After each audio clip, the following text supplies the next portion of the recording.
Welcome to Grandma's Tales.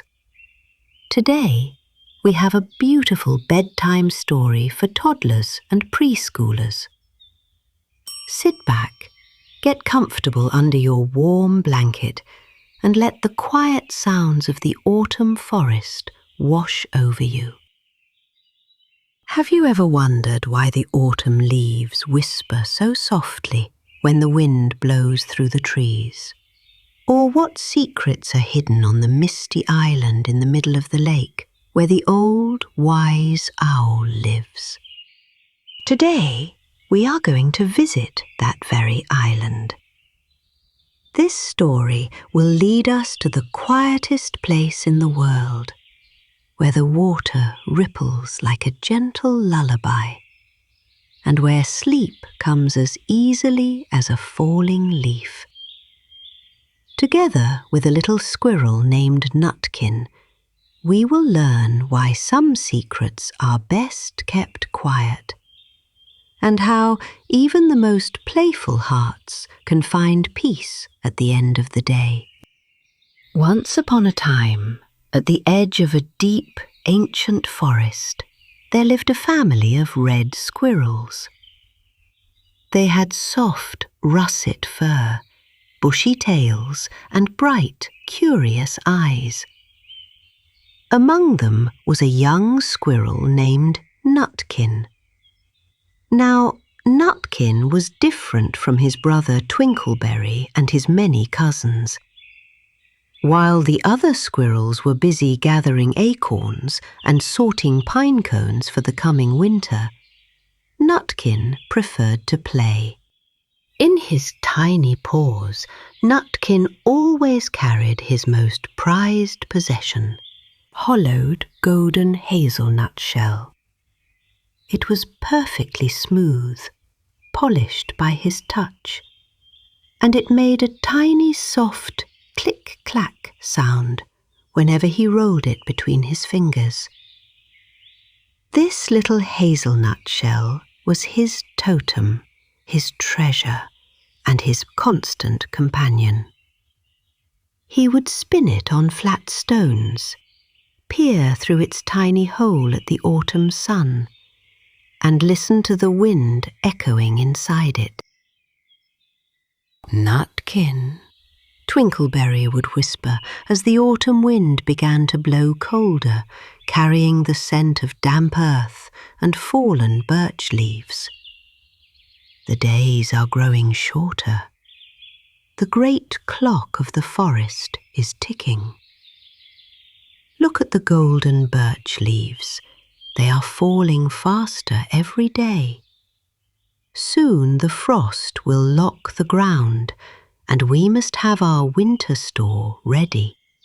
But Nutkin only laughed, a sound like tiny silver bells, and spun his golden hazelnut shell on a mossy root. Click-clack, click-clack. "The forest is full of treasures today, dear brother. Why worry about tomorrow when the sun is still shining through the hazel bushes?"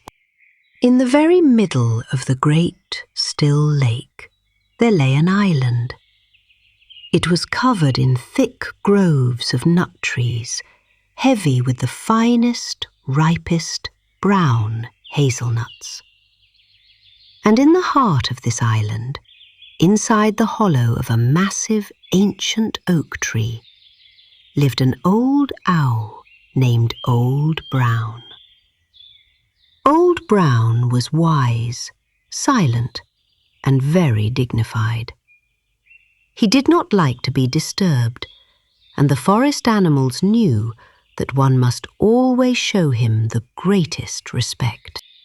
The time had come for the squirrels to cross the water to gather the nuts. One quiet, misty morning, the squirrels went down to the edge of the lake.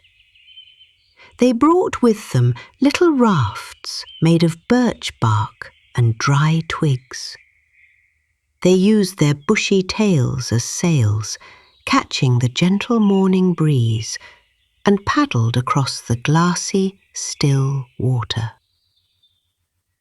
Each squirrel carried a little sack for the nuts, and they also brought a special gift for Old Brown to ask for his permission to gather food on his island. All of them, that is, except Nutkin. While Twinkleberry and the cousins carefully carried a fine, plump, fat mouse as a respectful offering for the old owl, Nutkin sat at the edge of his birch-bark raft, tapping his hollow golden hazelnut shell against the wooden side. Tap, tap, tap. "Be quiet, Nutkin," whispered Twinkleberry, looking nervously across the misty water. "We must not anger the lord of the island." But Nutkin only smiled, looking at the ripples in the water, feeling the cool air on his whiskers. The little rafts touched the soft sandy shore of Owl Island. The squirrels stepped out, carrying their baskets and their precious offering. They marched in a neat, quiet line up to the great oak tree where Old Brown sat on his high branch, his large golden eyes half closed, looking like a statue of ancient stone. Twinkleberry and the other squirrels bowed very low. They laid the fat mouse at the foot of the tree and said in soft, polite voices, "Please, great Mr. Brown, will you favour us with your permission to gather the hazelnuts upon your island?"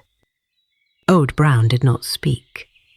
He only blinked his great eyes once and gently moved his wing, which the squirrels knew meant yes. Instantly, the industrious squirrels ran to the hazel bushes, their little paws working quickly, filling their sacks with sweet brown nuts. But where was Nutkin? Nutkin was not gathering nuts. He was dancing on a mossy log right in front of Old Brown's tree. He bounced up and down, tossing his golden hazelnut shell into the air and catching it, singing a silly riddle at the top of his voice. "Riddle me, rot-tot-tote, a little wee man in a red coal coat, a staff in his hand and a stone in his throat. If you tell me this riddle, I'll give you a groat." Old Brown did not answer. He did not even look at Nutkin. He shut his eyes tight and went to sleep, ignoring the silly little squirrel. Nutkin, seeing no response, simply sat on a mushroom and played with his golden totem until the sun began to sink below the horizon, painting the sky in shades of deep amber and soft violet. That evening, the squirrels paddled back across the lake, their baskets full of nuts. Nutkin's basket, however, was completely empty, save for his single golden hazelnut shell resting at the bottom. The next morning, the forest clock ticked a little faster. Another layer of golden leaves covered the forest floor. The squirrels woke up early, eager to return to the island. This time, they brought a beautiful fat minnow laid on a bed of green clover leaves as a gift for Old Brown. They paddled across the quiet lake, landed on the shore, and marched to the great oak tree. Twinkleberry bowed so low his nose touched the moss. "Good morning, Honourable Mr. Brown," Twinkleberry whispered warmly. "We bring you this fresh fish from the lake. May we please gather more nuts on your island? Old Brown opened one golden eye, looked at the shining fish, and gave a tiny, dignified nod. While the other squirrels hurried to the bushes, Nutkin decided to play an even louder game. He began to skip rope with a long piece of dry ivy right under Old Brown's nose. With every jump, his golden hazelnut shell clicked inside his pocket. Click-clack, click-clack. He stopped, looked up at the silent owl and chanted, "Arthur O'Bower has broken his band. He comes roaring up the land. The King of Scots, with all his power, cannot turn Arthur of the Bower." Old Brown did not move a single feather. He kept his eyes closed, his breathing slow and steady, like the deep rhythm of the forest itself. Nutkin giggled, rolled his golden hazelnut shell across a smooth route, and spent the rest of the day chasing yellow butterflies, while his cousins worked tirelessly under the autumn sun. On the third morning, the mist over the lake was as thick as a white woolen blanket. The squirrels, ever diligent, gathered early at the water's edge. Today they brought a large, iridescent beetle, shining like a jewel in a small box made of dry leaves. They crossed the quiet water and reached the great oak. "Honourable Mr. Brown," Twinkleberry whispered, "we bring you this rare treasure. May we have your kind permission to fill our baskets once more?" Old Brown opened his eyes. They glowed like two amber lamps. He looked at the beetle, gave a slow, rhythmic blink, and stayed silent. But Nutkin was feeling bolder. He sat on a branch just above Old Brown's head, tapping his golden hazelnut shell against the bark. Tink, tink, tink. A houseful, a holeful, and you cannot gather a bowlful. Riddle me that, O wise one in the feathers. Nutkin giggled and threw a handful of dry cherry stones at Old Brown. The old owl remained as still as a statue, but a single golden dust mote danced in the air around his beak. He was waiting. Nutkin spent the afternoon spinning his golden shell on a flat mushroom, while the other squirrels worked until their little backs ached. By the fourth day, the wind carried the first sharp scent of the coming frost. The squirrels brought 6 fat, shiny flies wrapped in spider silk. "Great, Mr. Brown," they murmured. "The winter is coming fast. Grant us one more day." Old Brown took the flies and closed his eyes. Nutkin began to play marbles with 5 shiny pebbles and his golden hazelnut shell, right on the roots of the oak tree. He sang even louder. "Old Mr. B! Old Mr. B! Hickamore, hackamore on the king's kitchen door. All the king's horses and all the king's men couldn't drive hickamore, hackamore off the king's kitchen door." Nutkin reached up and tickled Old Brown's tufted ears with a long, dry nettle. The owl's claws tightened on the branch, the wood creaking ever so slightly. Creak! But still, the owl did not move. He was a master of the quiet. On the 5th day, the squirrels brought a bowl of wild honey. It was sweet and golden. "Honourable Mr. Brown," they pleaded, "the baskets are almost full. One last day, we pray." Old Brown licked the honey. His eyes narrowed to thin slits of gold.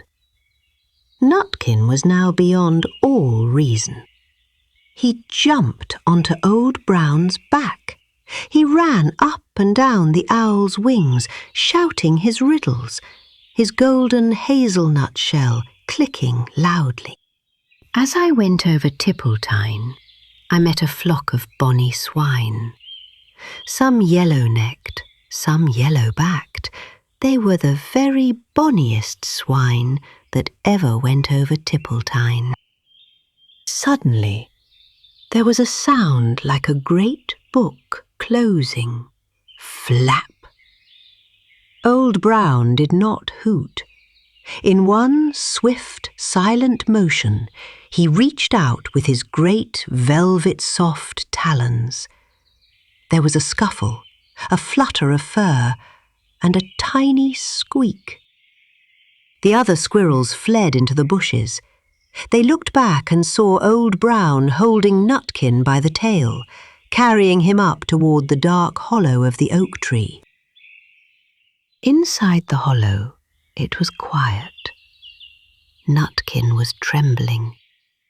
He reached for his golden hazelnut shell, but it had fallen and cracked in two. Nutkin looked at his broken treasure, and then at the wise eyes of Old Brown. For the first time, Nutkin was truly quiet. He heard the wind. He heard the rhythm of the forest.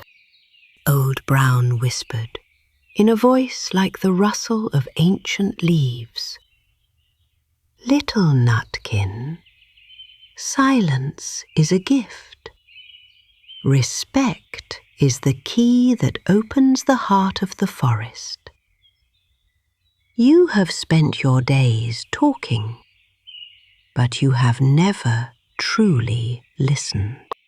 With a gentle nudge, Old Brown pushed Nutkin toward the opening. Nutkin had lost a piece of his tail, but he had found something much more valuable. Nutkin ran to the shore. He didn't have his golden shell anymore, but he didn't need it. From that day onwards, Nutkin was still the most playful squirrel. But whenever the wind grew quiet, he would stop. He would close his eyes, tilt his head, and listen. He learned that there is a time for riddles and a time for the beautiful golden silence of the soul. And so, as the moon rises over the quiet lake and the squirrels tuck themselves into their cozy nests, it is time for us to rest too. The forest is safe, the secrets are kept, and everything is exactly as it should be. The end. Sleep well, little one.